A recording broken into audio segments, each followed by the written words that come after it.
নমস্কার বন্ধুরা, ঘটি বাটির রসুই ঘরে আপনাদের সবাইকে স্বাগত। আজকে আমি বানাবো সয়া চিরা পকোড়া। দেখুন আমি কিভাবে বানাচ্ছি। এই যে সয়াবিন আছে, এই সয়াবিনটাকে আমি নুন, চিনি আর আদা রসুনের পেস্ট দিয়ে একটু সেদ্ধ করে নেব। এই যে আমি সয়াবিনটাকে জল দিয়ে সেদ্ধ বসিয়ে দিয়েছি। এই জলটাই যা দিয়েছি এতেই সেদ্ধ হবে।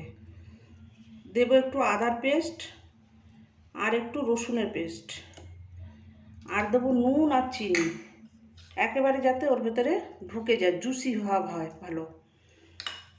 নুন দিয়ে দিলাম, এবার একটু চিনি দিয়ে দেবো,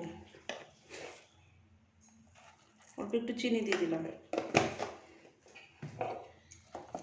এবারে এটা সেদ্ধ হবে।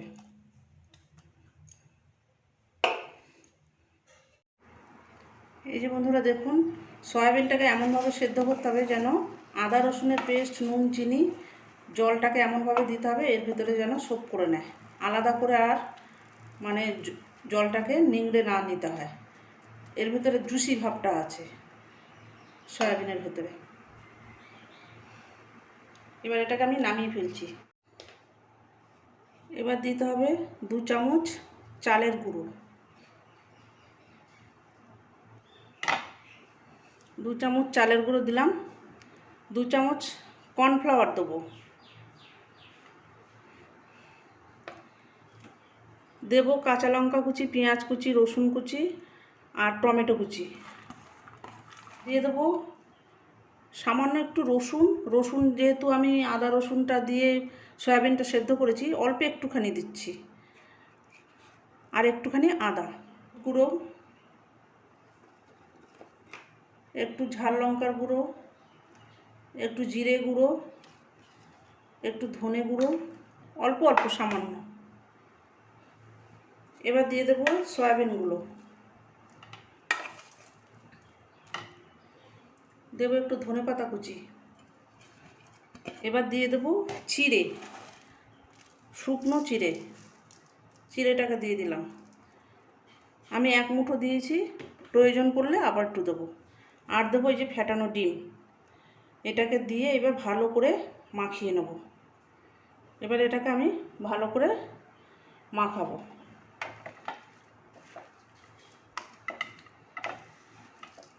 সামান্য একটু যদি জল প্রয়োজন পড়ে তাহলে দেবো, না হলে দরকার নেই। একটু নুন দিয়ে দিচ্ছি, সয়াবিনে নুন দেওয়া আছে, চিনি দেওয়া আছে, চিনিটা আমি আর দেবো না, নুন একটু দিয়ে দিলাম। এবার এটাকে মাখিয়ে নিয়ে আসছি। এই যে দেখুন আমি তেলটা বসিয়ে দিয়েছি কড়াইতে, আর এই যে আমার চিরা সয়াবিনটা মাখা হয়ে গেছে। একটু দেবো এবার এতে ভাজা মশলা, এই যে একটু ভাজা মশলা দিয়ে দিয়েছি। এবার দেবো উপর থেকে একটু চিড়ে, আর একটু চিড়ে দেবো, এই যে আর একটু চিড়ে দিয়ে দিয়েছি। এবার এটাকে ভালো করে মাখিয়ে নিয়ে ভাজবো। এবার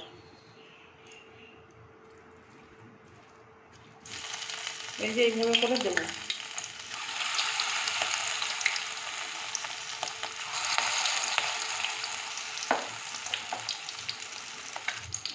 এই যে বন্ধুরা দেখুন এই কটা হয়ে গেছে, আমি তুলে নিচ্ছি। এগুলোকে এই যে দিচ্ছি, হাত দিয়ে দিচ্ছি, একটা একটা করে চিড়ের সঙ্গে মাখিয়ে এইভাবে করে দেবো, ছোটো ছোটো হবে।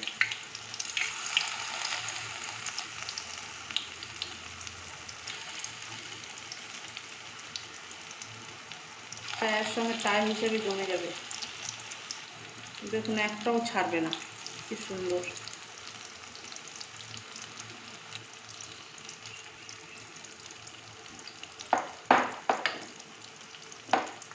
এবার এটা হতে থাকবে একটু। এই যে দেখুন ভাজা হয়ে গেছে প্রায় আমার, 1 পিঠ উল্টিয়ে দিয়েছি, 1 পিঠ হয়ে গেছে, ওইটাকে উল্টিয়ে দিয়েছি। এবার এটাকে আমি নামিয়ে সার্ভ করে দেবো। রেডি হয়ে গেছে আমার সয়া চিরা পকোড়া।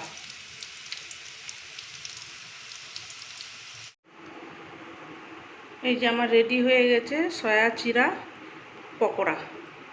দারুণ দেখতে হয়েছে বন্ধুরা, খেতেও অসাধারণ হয়েছে। ভেতরে জুসি, উপরে ক্রাঞ্চি ভাব, খুব সুন্দর খেতে। এটা আপনারা যে কোনো সস, চাটনি, পেঁয়াজের রিং সহযোগে পরিবেশন করতে পারেন। দারুণ খেতে হয়, ক্রাঞ্চি ওপরে একদম, আর ভেতরটা একদম জুসি। এইভাবে আপনারা বানিয়ে খেয়ে আমাকে কমেন্ট করে জানাবেন। এরকম নিত্য নতুন ভিডিও পেতে আমার চ্যানেলটির সঙ্গে থাকবেন, সাবস্ক্রাইব করবেন, লাইক করবেন, কমেন্ট করবেন, প্রচুর প্রচুর শেয়ার করবেন। নেক্সট ভিডিও আসার অপেক্ষায় থাকবেন। ততক্ষণ আপনারা সবাই সুস্থ থাকুন, ভালো থাকুন, সাবধানে থাকুন। ধন্যবাদ।